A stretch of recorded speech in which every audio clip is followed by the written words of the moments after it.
मेरो नाम सबिना तामाङ। हाम्रो नर्सरीको नाम चाहिँ गोले फुल नर्सरी। चिया बगानमा छौँ अहिले। निकै नै रमणीय दृश्य छ यहाँ हाम्रो हेर्न सक्छौँ। गजब भन्छ नि, लाजवाब।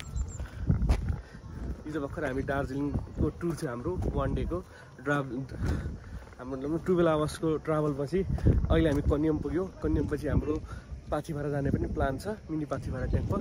त्यो लगतै हामी सायद फन पार्क पनि जान्छौँ होला। यहाँको फेमस फन पार्क छ। लगतै हामी यहाँ हेर्न सक्छौँ नर्सरीहरू, निकै नै राम्रो नर्सरीहरू छन् यहाँ। यहाँ चाहिँ हाम्रो टोलीहरू सामानहरू पनि किन्दैछन्। साथै हाम्रो यहाँ निशा म्यामलाई हेर्न सक्नुहुन्छ। हेलो, निशा म्यामलाई हेर्न सक्नुहुन्छ। पुरै बिजी हुनुहुन्छ सामान हेर्दैमा। हामीले चाहिँ अब यो चाहिँ नर्सरी फार्म स्टलमा आएको छौँ। हेर्न सक्नुहुन्छ यहाँ रङ्गी बिरङ्गी रमणीय फुलहरू निकै नै सस्तो मूल्यमा, साथै मलदेखि लिएर विभिन्न हाम्रो यहाँ टोलीहरू यहाँ खरिदमेल गर्दैछन्।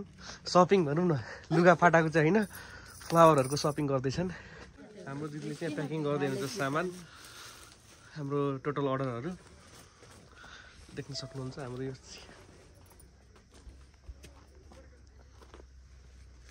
निकै नै भेराइटी, निकै नै मलाई लाग्छ 200-300 भन्दा माथि भेराइटी, भनौँ 500 प्लस भेराइटीहरू छ यहाँ। अहिले दिदी हुनुहुन्छ यहाँ, उहाँ चाहिँ यहाँको मेन ओनर उहाँ हुनुहुन्छ। उहाँले थोरै यहाँको बारेमा अलिक जानकारी गर्नुहुन्छ। दिदी भन्नुहोस् त यहाँको बारेमा थोरै। नमस्ते, मेरो नाम सबिना तामाङ। हाम्रो नर्सरीको नाम चाहिँ गोले फुल नर्सरी। कन्याममा छ। यहाँ कन्याममा राखेको चाहिँ 4 वर्ष भयो। हाम्रो मेन उयो नर्सरी चाहिँ फिक्कलमा छ। यहाँ चाहिँ कति प्रकारको होला हामीसँग नियरली टेन्टेटिभ? 300-400 छ है। इन्डोर आउटडोर विभिन्न सबै प्रकारका यहाँ हेर्न सक्नुहुन्छ। टोटल सबै कुरो, यो ह्याङ्गिङदेखि लिएर गार्डनको लागि, house hold, indoor outdoor total हामीसँग यहाँ सबै भेराइटी सबै पाउन सक्नुहुन्छ। यहाँ हाम्रो यहाँ आउन सक्नुहुन्छ। यो ठ्याक्क हाम्रो फिदिङदेखि अलिकति तल यो हाम्रो कन्याममा जहाँ चाहिँ टी गार्डन छ, त्यहाँ भेट्न सक्नुहुन्छ उहाँलाई।